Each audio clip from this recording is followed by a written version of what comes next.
ሰላም ክቡራትና ክቡራን ጤና ይስጥልኝ። ውድ የተከበራችሁ የዩቲዩብ ቻናላችን ቤተሰቦች እንደምን አላችሁ? እንኳን ወደዚህ ቻናል በሰላም መጣችሁ። ለቻናሉ አዲስ ከሆናችሁ ሰብስክራይብ ማድረጋችሁን እንዳትረሱ።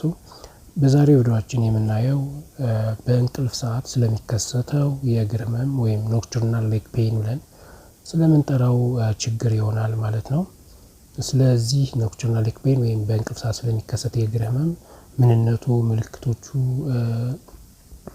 መንስኤዎቹ እንዲሁም መፍትሄዎቹን እናወራለን። እስከ መጨረሻው አብራችሁን ቆዩ። ቪዲዮውን ላይክ አድርጋችሁ ጀምሩት፣ እንደምትወዱት እርግጠኛ ነን። እንግዲህ ውድ አድማጮቻችን በእንቅልፍ ሰዓት የሚከሰት የእግር ህመም የሚያጋጥማቸው ሰዎች ይኖራሉ ማለት ነው። ስለዚህ የእግር ህመም የሚያሰቃይ ያለ ፍቃድ የጡንቻ መኮማተር የሚያስከትል ሲሆን ለሰከንዶች ወይም ለደቂቃዎች ሊቆይ ይችላል ይህ ችግር ማለት ነው። እነሱም በእንቅልፎ በአካል ብቃት እንቅስቃሴና በአጠቃላይ የህይወት ዘይቤው ላይ ተጽዕኖ ያሳድራሉ ማለት ነው። ስለዚህ በእንቅልፍ ሰዓት ላይ ችግሩ ይፈጠራል። በጡንቻ መኮማተር ሊሆን ይችላል ወይም በሌላ ምክንያት። ስለዚህ እነዚህም በእንቅልፍ በአካል እንቅስቃሴ እና በአጠቃላይ የህይወት ዘይቤ ላይ ተጽዕኖ ሊያሳድሩ ይችላሉ። አንዳንድ ሁኔታዎችና መድኃኒቶች ሊያስከትሏቸው ይችላሉ ይህን ችግር ማለት ነው። እና እርስዎ ሊያስወግዷቸው የሚፈልጓቸው የአደጋ ምክንያቶች አሉ። የእግር ህመም የሚሰማዎት ሰዓት ሙቀትን ወይም በረዶን አካባቢው ላይ ለማሸት ይሞክሩ ማለት ነው። በእግር ህመም በሚኖርበት ጊዜ ላይ አይዘር ሙቀት ወይም በረዶን በመጠቀም በማሸት እንዲቀንስ ማድረግ ይቻላል ማለት ነው። ግን አሁን ዋናው ነገር ይሄ በተኛንበት ሰዓት የእግር ህመም ይከሰታል ማለት ነው። ለዚህ መከሰት ምክንያቶቹ ምንድን ናቸው? እነዚህ ኮዞቹ ምንድን ናቸው? መንስኤዎቹ ምንድን ናቸው ስንል አንዳንድ የእግር ህመም የሚከሰቱት ባልታወቀ መንስኤ ነው ማለት ነው። ኮዙ ብዙ ጊዜ አይታወቅም፣ ግን አሁን እዚህ በታች የምንዘረዝራቸው እንደ መንስኤ ሊጠቀሱ ይችላሉ ማለት ነው። አንደኛ በደም አቅርቦት መገደብ ወይም ማነስ ምክንያት። ስለዚህ ወደ እግር የሚሄደው የደም መጠን ሲቀንስ ማለት ነው። ወደ እግር የሚሄደው ደም መጠንና እግራችን አካባቢ በቂ ደም ማይደርስ ከሆነ የእግር ህመም ሊኖር ይችላል ማለት ነው። ሌላው ውጥረት ካለ፣ የጭንቀት አካባቢ የምናበዛ ከሆነ ላይፋችን ላይ እሱ ምክንያት ሊሆን ይችላል።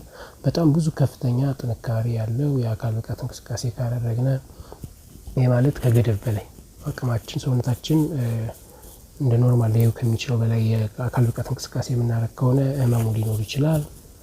ነፍሰ ጡር የሆኑ ሴቶች ብዙውን ጊዜ በቀንና በሌሊት የእግር ህመም ሲያጋጥማቸው ይታያል። ስለዚህ የነፍሰ ጡር ሴት ከሆነ ችግሯን ሊያማት ይችላል ማለት ነው።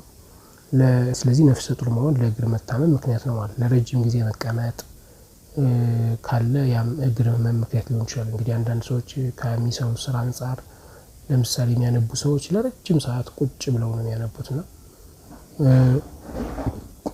የሚጽፉ ምናምን ሰዎች ለረጅም ሰዓት ይቀመጣሉ። እንግዲህ ቀንም ቢሮ ላይ ቁጭ ብለው ይውላሉ፣ ማታም ደግሞ ቤታቸው ቁጭ ይላሉና ለረጅም ጊዜ መቀመጥ ለዚህ በእንቅልፍ ሰዓት እግርን ለመታመም ምክንያት ሊሆን ይችላል ማለት ነው። ሌላው ለረጅም ጊዜ ጡንቻዎቻችን ከመጠን በላይ መጠቀም። ጡንቻዎቻችን ከረጅም በላይ የምንጠቀማቸው ከሆነ ለዚህ ህመም ምክንያት ሊያደርጉ ይችላሉ። በተለይ የእግር ጡንቻዎቹ የምንጠቀምባቸው ከሆነ ለዚህ ህመም ሊያመጡ ይችላሉ። በሲሚንቶ ወለል ላይ መቆም ወይም መስራት እንደ ችግር ሊሆን ይችላል። አላግባብ መቀመጥ ችግሩን ሊያመጣው ይችላል። በእንቅልፍ ሰዓት የእግር ህመም ምን አይነት አሁን እዚህ ጋር የምናያቸው ምንድነው የሆነ በሌላም አሁን ቅድም ካየናቸው ምክንያቶች ተጨማሪም እነዚህ በሽታዎች ካሉብን የእግር ህመምን በእንቅልፍ ሰዓት ሊያመጣ ይችላል ማለት ነው። ለምሳሌ የመጀመሪያው የእግር ህመምን ሊያመጣ የሚችለው የአልኮል ሱሰኝነት መኖር፣ ከባድ የሆነ የአልኮል ሱስ ካለብን ይሄ ምክንያት ሊሆን ይችላል። በሰውነት ውስጥ በቂ ውሃ እጥረት ካለብን እንደ ምክንያት ሊሆን ይችላል። የደም መርጋት ወይም በደም ቧንቧዎች ምክንያት የሚከሰት የልብ ህመም ካለ፣ የጉበት ህመም ካለ፣ የስኳር ህመም ካለ፣ በደም ውስጥ ዝቅተኛ የፖታሺየም መጠን ወይም ፖታሲየም መጠን መኖር፣ የነርቭ እንቅስቃሴ መዛባት ካለ፣ የነርቭ አጠቃላይ ሂደቱ መዛባት ካለ፣ እግራችን ላይ በመተኛንበት ሰዓት ከፍተኛ ህመም ሊፈጥርብን ይችላል ማለት ነው። ሌላው እንዴት እንከላከለው? መከላከያ መንገዶቹ ምንድን ናቸው? ይሄን ለምሳሌ በሚተኛበት ሰዓት ሰውየው አንድ ሰው በሚተኛበት ሰዓት እግር ህመም የሚኖር ከሆነ እንዴት ማከም ይቻላል? በዛ ላይ ደግሞ እንዳይኖር የእግር ህመም ወደፊት እንዳይመጣ እንዴት መከላከል ይቻላል የሚሉትን ደግሞ እናያለን።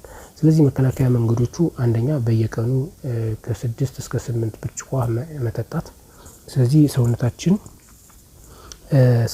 በቂ ውሃ ሰውነታችን በቂ ፈሳሽ እንዲያገኝ በቀን ውስጥ እስከ 8 ብርጭቆ ድረስ ውሃ መጠጣት ያስፈልጋል ማለት ነው።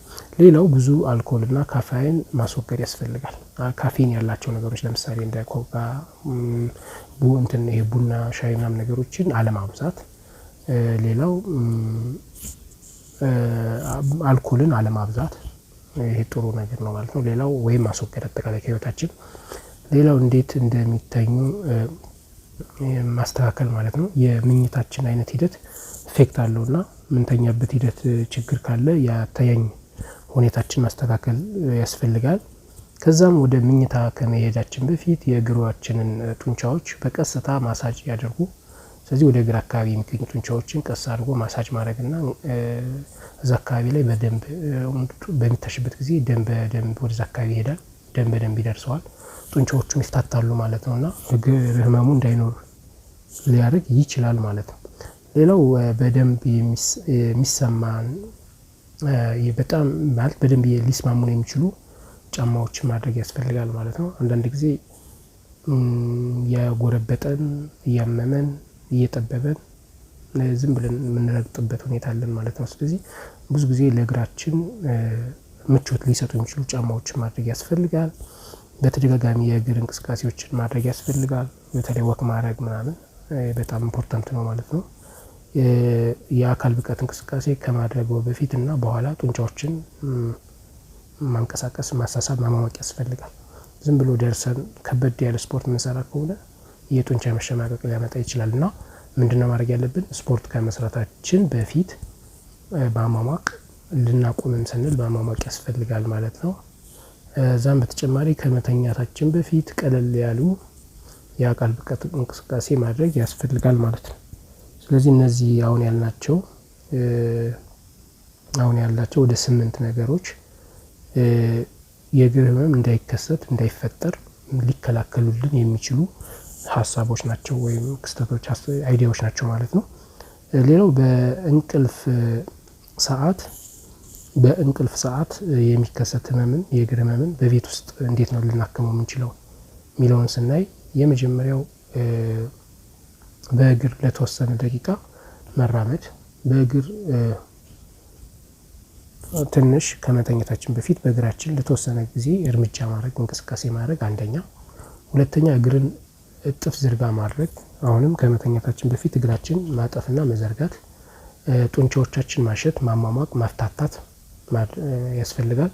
ቁጭ ብድግ መስራት፣ በእግራችን ቁጭ ብድግ ለተወሰነ ሰዓት ደቂቃዎች መስራት፣ ሙቅ ውሃ በቦታው ላይ የያዙ በእግራችን ላይ ወይም በቦታው ሙቅ ውሃ ማድረግ ሊያስፈልግ ይችላል። የህመም ማስታገሻዎች መውሰድ፣ በጣም ህመሙ የሚበዛ ከሆነ ያው አንቲፔን ወይም የህመም ማስታገሻዎች ሊያስታግስልን ይችላል። ሰላም ነስቶን ከሆነ ህመሙ። እዛም በተጨማሪ የእግራችንን ከፍ አድርጎ መቀመጥ ወይም መተኛት፣ በምንተኛበት ጊዜ እግርን ከፍ ማድረግ ያስፈልጋል ማለት ነው። ስለዚህ የውድ አድማጮቻችን እንደዚህ አይነት ከእንቅልፍ ጋር የተያያዘ የእግር ህመም ካለብን አሁንም ቅድም ያልናቸው እንደዚህ አይነት ችግሮች ካሉ በቤት ውስጥ እነዚህ በመከላከያ በማድረግ እነዚህ ነገሮችን ቅድመ መከላከያዎችን በመፈጸም እንዲሻለን ወይም ህመሙ እንዲቀንስልን ማድረግ እንችላለን። ሌላው ነገር ከአቅም በላይ ከሆነና ተያያዥ በሽታ ሊኖር ይችላል ወይም ደግሞ በጣም ከአቅም በላይ ሆኗል ካልና ወደ አቅራቢያቸው የሚገኝ የጤና ባለሙያ ወይም የጤና ተቋም በመሄድ መታየት ያስፈልጋል ማለት ነው። እንግዲህ ውድ የተከበራችሁ አድማጮቻችን ዛሬ በእንቅልፍ ሰዓት ስለሚከሰተው የእግር ህመም ዙሪያ ይዘንላችሁ የቀረብ ነው መረጃ ይህን ይመስላል። ይሄ መረጃና ሌሎች የምለቃቸው የጤና መረጃዎች ለተለያዩ ማህበረሰቦቻችን ተደራሽ እንዲሆኑና መረጃው እንዲኖራቸው ላይክ፣ ሼር፣ ኮሜንት፣ ሰብስክራይብ ማድረጋችሁን አትርሱ። እንዲሁም ይሄ ለዚህ ቻናል እስካሁን ሰብስክራይብ ካላደረጋችሁ ሰብስክራይብ በማድረግ የዚህ ቻናል አባል መሆን ይችላሉ። እንዲሁም በየጊዜው በሚለቀቁበት ሰዓቱን ጠብቆ መልእክት ወይም ኖቲፊኬሽን እንዲልክላችሁ የኖቲፊኬሽን ደወሏን በመጫን ሰዓቱን ጠብቆ መረጃውን ማግኘት ትችላላችሁ ማለት ነው። እንዲሁም በተለያየ የሶሻል ሚዲያ ይህን ነገር ማዳረስ ይቻላል። እንግዲህ ውድ አድማጮቻችን በእውነቱ ስላዳመጣችሁን ከልብ እያመሰገን በሌላ የጤና መረጃ ወደ እናንተ እስክንደርስ ድረስ በሰላም ቆዩልን እያልን እዚሁ መጨረሳችን እናበስራለን። ቸር ሰንብቱ።